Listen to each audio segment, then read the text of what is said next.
गरुड पुराणानुसार पत्नीच्या कोणत्या अंगाला स्पर्श केल्याने पतीला 18 विश्व दारिद्र्य भोगावं लागतं आणि पत्नी या भागाला पतीचा कधीच स्पर्श होऊ देत नाही. गरुड पुराण रहस्य ऐकून हादरून जाल. नमस्कार मित्रांनो, श्री स्वामी समर्थ. मित्रांनो, आज आपण या व्हिडिओच्या माध्यमातून गरुड पुराणातील एक असं सत्य पाहणार आहोत जे ऐकून तुमच्या अंगावरती काटा येईल आणि आपण पण नकळतपणे ही चूक करतो का, हा देखील प्रश्न तुम्हाला नक्कीच पडेल.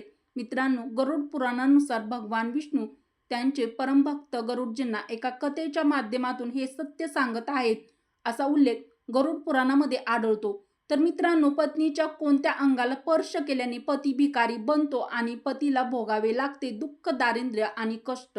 पत्नीचं ते कोणतं अंग आणि पत्नी तिच्या पतीला या अंगाला स्पर्श करून देत नाही तर ती घाबरत असते. चुकून जर माझ्या पतीने या अंगाला स्पर्श केला तर माझा नवरा 18 विश्व दारिद्र्य भोगेल, म्हणून ती स्त्री नेहमी त्या अंगाला पतीचा स्पर्श होण्यापासून घाबरत असते. पत्नीचे ते कोणते अंग आहे जी त्या आपल्या पतीला स्पर्श करू देत नाही, हे आजच्या व्हिडिओमध्ये आज आपण सविस्तर जाणून घेऊया. मित्रांनो, गरुड पुराणातील अतिशय सुंदर, अतिशय महत्त्वाच्या या रहस्यमय कथेमार्फत जाणून घेऊया स्त्रीच्या कोणत्या अंगाला नवऱ्याने स्पर्श करू नये, स्पर्श केल्याने पती भिकारी बनतो. त्यामुळे हा व्हिडिओ शेवटपर्यंत नक्की बघा, कारण अर्धे अधुरे ज्ञान नेहमी घातक असते. तर तुम्ही हा व्हिडिओ स्किप न करता शेवटपर्यंत नक्की बघा. व्हिडिओला लाईक करा व मराठी मंगल या आपल्या चॅनलला सबस्क्राईब करा, बेल आयकॉन प्रेस करा आणि कमेंट बॉक्समध्ये जय श्रीकृष्ण नक्की लिहा. मित्रांनो, पूर्वीच्या काळची गोष्ट आहे. एका प्राचीन ब्रह्मतीर्थ नगरी होती. अतिशय सुंदर आणि संपन्न होती. या नगरीचा राजा वीरसेन नावाचा राजा राज्य करत होता. तो खूपच चांगला, शूर आणि प्रतापी राजा होता. राजाचं आपल्या प्रजेवर खूप प्रेम होतं. राजा वीरसेनला एक अतिशय सुंदर पत्नी होती. पत्नीचं नाव ललिता होतं. मित्रांनो, राणी ललिताचा जन्म एका श्रीमंत राजघराण्यात झाला होता. लहानपणापासूनच तिच्या आयुष्यात कोणतेही सुख सुविधेची कमतरता नव्हती. राजवाड्यात वैभव, ऐश्वर्य आणि संपत्तीची रेलचेल होती. असंख्य दासदासी सदैव हजर असायच्या. तिच्या प्रत्येक इच्छेची पूर्तता क्षणात होत असे. चारही बाजूनी सुख, समृद्धी आणि ऐश्वर्याने वेढलेल्या ललिताला दुःख म्हणजे काय, कष्ट म्हणजे काय याचा कधीच अनुभव आला नव्हता. मित्रांनो, ज्यांचा जन्म सुखी आणि संपन्न कुटुंबात होतो, ज्याने आयुष्यभर फक्त सुखच पाहिलं असतं, त्याला दुसऱ्याच्या वेदना सहज समजत नाहीत. कारण दुःखाची खरी जाणीव त्यालाच होते ज्याने स्वतः दुःखाचे चटके सोसलेले असतात, ज्याने अभाव पाहिलेले आहेत, संकटाशी सामना केला आहे, कष्ट उपसले आहेत. त्याला दुःखाची किंमत आणि दुसऱ्याच्या वेदनेची जाणीव असते. पण राणी ललिताच्या आयुष्यात असा एक प्रसंग कधी आलाच नव्हता. म्हणूनच दुःख म्हणजे नेमकं काय, एखाद्याच्या मनाला किती वेदना होतात याची तिला कल्पनाच नव्हती. पण नियतीने असा एक प्रसंग तिच्या पुढे आणला आणि तिचा दृष्टिकोनच बदलून टाकणारा होता. मित्रांनो, त्या महापराक्रमी राजाची ललिता नावाची एक अतिशय सुंदर राणी होती. तिच्या सौंदर्याची ख्याती दूरपर्यंत पसरलेली होती. तिच्या सौंदर्यापेक्षाही राजाचं तिच्यावर असलेलं प्रेम अधिक मोठं होतं. राणीच्या ओठातून एखादी इच्छा व्यक्त होण्याआधीच ती राजा पूर्ण करीत असे. तिच्या चेहऱ्यावर कधीच दुःखाची रेषा पडू देत नसे. इतकं अपार प्रेम राजा आपल्या राणीवर करत होता. मित्रांनो, एके दिवशी नोव्हेंबर महिन्याची कडाक्याची थंडी सुरू होती. सर्वत्र गारठा पसरला होता. अशा वेळी राणीच्या मनात एक इच्छा जागी झाली. ती राजाकडे गेली आणि म्हणाली, हे स्वामी, मला नदीमध्ये स्नान करण्याची इच्छा झाली आहे. कृपया मला नदीवर जाण्याची परवानगी द्या. राणीची इच्छा ऐकताच राजाने क्षणाचाही विलंब केला नाही. त्याने ताबडतोब आपल्या सैनिकांना आज्ञा दिली, राणी स्नानासाठी नदी किनारी जाणार आहे. नदीकडले सर्व रस्ते तात्काळ बंद करा. त्या परिसरात कोणताही नागरिक दिसता कामा नये. राजाची आज्ञा मिळताच सैनिकांनी सर्व मार्ग बंद केले. नदीकाठी राहणाऱ्या लोकांनाही काही वेळासाठी आपली घरे सोडून दुसरीकडे जाण्याचा आदेश देण्यात आला. यानंतर नदी किनारी अशी घटना घडली जिने राजाचे आयुष्यच बदलून टाकले.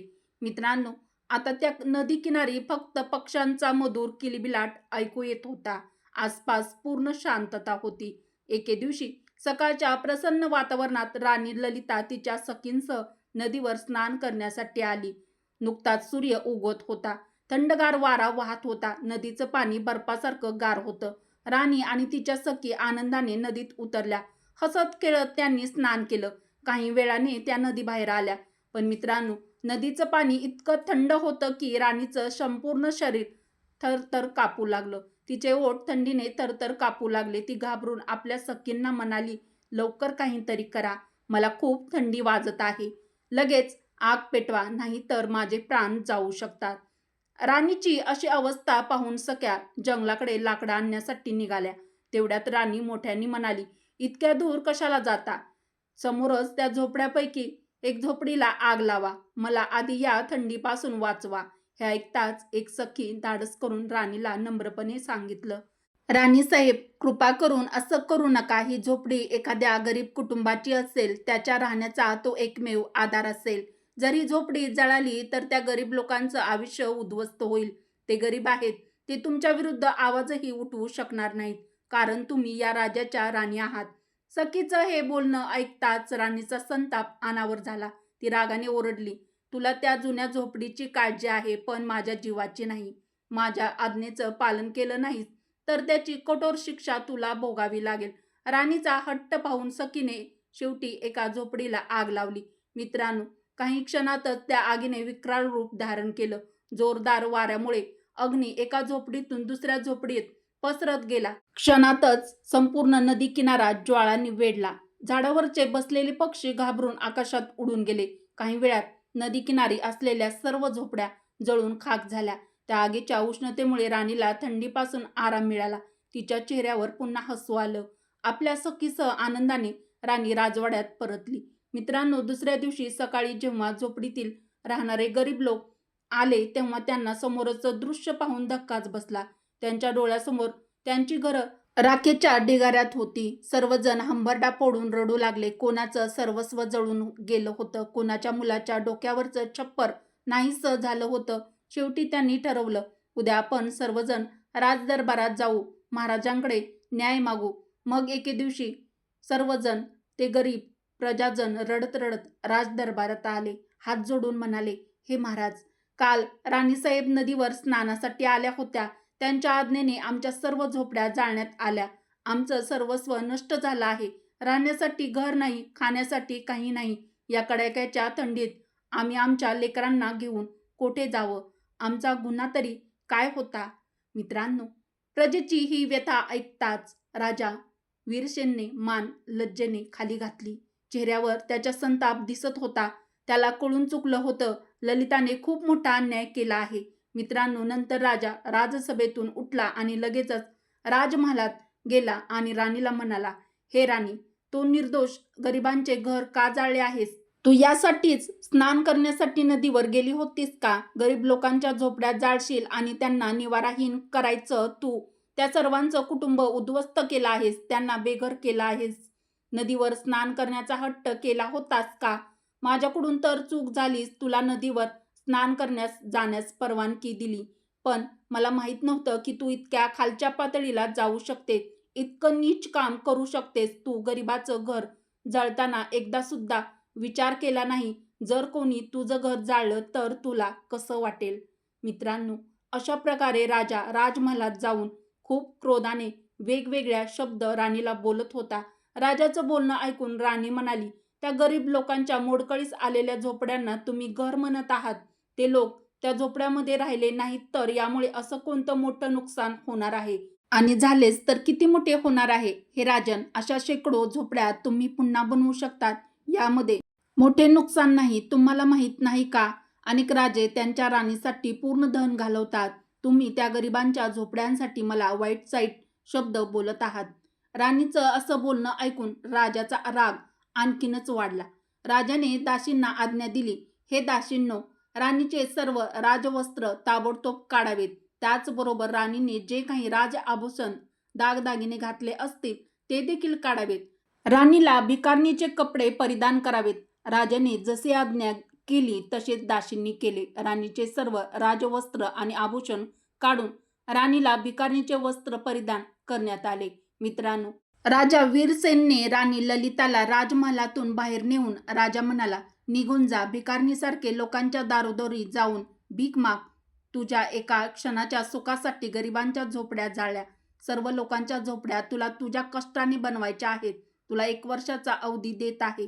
नंतर राजसभेत ये आणि सांग गरिबाच्या झोपडीची किंमत काय असते. मित्रांनो, इतकं म्हणून राजा वीरसेनने राणी ललिताला महालातून बाहेर सोडून पुन्हा राजवाड्यात परत येतो. इकडे राणी तिथून निघून जाते आणि 1 वर्ष राणी बाहेरच राहते. ऊन, वारा, थंडी, पाऊस सहन करत राणी कठीण परिश्रम करते आणि पूर्ण 1 वर्ष झाल्यानंतर कठोर कष्ट केल्यानंतर राणी सर्व गरिबांच्या झोपड्या बनवण्यात यशस्वी ठरते आणि आता राणीला त्या झोपड्यांची खरी किंमत काय असते हे चांगल्या प्रकारे समजलं होतं. तिला चांगलं समजलं होतं की गरिबाच्या झोपड्या कशा बनतात, किती कष्ट त्यांना घ्यावे लागतात, झोपड्या बनवण्यासाठी किती त्रास गरिबांना सहन करावा लागतो. राणीला चांगलंच कळलं होतं. गरिबाच्या सर्व झोपड्या बनवून तयार होतात आणि 1 वर्ष पूर्ण झाल्यानंतर राणी राजवाड्यात परत येते. राजा वीरसेनच्या जवळ येऊन ती तिच्या गुडघ्यावर बसून हात जोडून राजाला म्हणते, हे राजन, मला क्षमा करा. मी खूप मोठी चूक केली होती. त्याचे प्रायश्चित्त करण्यासाठी मी पूर्ण 1 वर्ष राजवाड्याच्या बाहेर राहिले. ऊन, वारा, पाऊस, थंडी सर्व काही सहन करत राहिले. परंतु मी 1 वर्ष तुमच्याजवळ परत आले नाही. आता मला कळाले आहे की गरिबाच्या झोपडीचे मूल्य काय असतं. मी आत्ता खूपच थकले आहे. मला आत्ता आणखीन शिक्षा देऊ नका. मी आत्ता तुम्हाला वचन देते की आजपासून मी इथून पुढे कोणतेही असं काम करणार नाही ज्यामुळे तुम्हाला त्रास होईल, तुम्हाला राग येईल. माझ्यामुळे तुम्हाला आता कधीच राजसभेत आणि प्रजेपुढे शरमेने मान खाली घालावी लागणार नाही. असं कोणतेच कार्य आजपासून पुढे करणार नाही. आता मला हे राजन, तुम्ही क्षमा करा आणि या राजमहालात येण्याची आज्ञा द्या. मित्रांनो, राणी ललिताचे हे बोलणे ऐकून राजा खुश होतो आणि म्हणतो, प्रिये, तू माझी सर्वात आवडती राणी आहेस. मी तुझ्यावर खूप जास्त प्रेम करतो. परंतु आता तुझ्यासाठी माझ्या मनात आणखीनच प्रेम वाढलं आहे. पूर्वीपेक्षाही माझ्या मनातील प्रेम तुमच्यासाठी अधिक प्रमाणात वाढले आहे. प्रिये, तुम्ही माझ्या जवळ या आणि माझ्या हृदयाला लागा. माझं मन करत आहे की माझ्या राणीला मी माझ्या हृदयाला लावावे. मित्रांनो, राजा वीरसेनचे हे शब्द ऐकून राणी ललिता खूपच आनंदी होते आणि राजाजवळ पळत पळत जात असते. तेव्हा काय होते, एका वस्तूला राणी ललिताची ठेच लागते आणि राणी जमिनीवर पडते. तिच्या पायाला खूप जास्त लागतं, रक्त येऊ लागतं. हे सर्व पाहून राजा खूप घाबरतो. राणी ललिता अजूनही शुद्धीत होती, ती बेशुद्ध नव्हती. राणी बघते की तिच्या पायाला ती झालेली जखम पाहून त्याच्यातून रक्त येत आहे. राजा मात्र हे सर्व पाहून खूपच घाबरलेला असतो आणि राजा त्याच्या राणीला उचलण्यासाठी तिच्याजवळ येऊ लागतो. तिच्या पायाला लागलेली जखम पाहण्यासाठी राजा हात पुढे करतो. जसा राजा राणीच्या पायाला लागलेली जखम पाहण्यासाठी हात पुढे करतो, तशी राणी राजाला थांबवते. राणी राजाला म्हणते, स्वामी, माफ करा, माझ्या पायांना हात लावू नका. माझ्या पायांना हात तर फक्त माझा पुत्रच लावू शकतो. जो पती पत्नीच्या पायाला हात लावतो तो धनहीन होतो, म्हणजे गरीब होतो. मला माझ्या स्वामींना गरीब झालेलं पाहायचं नाही.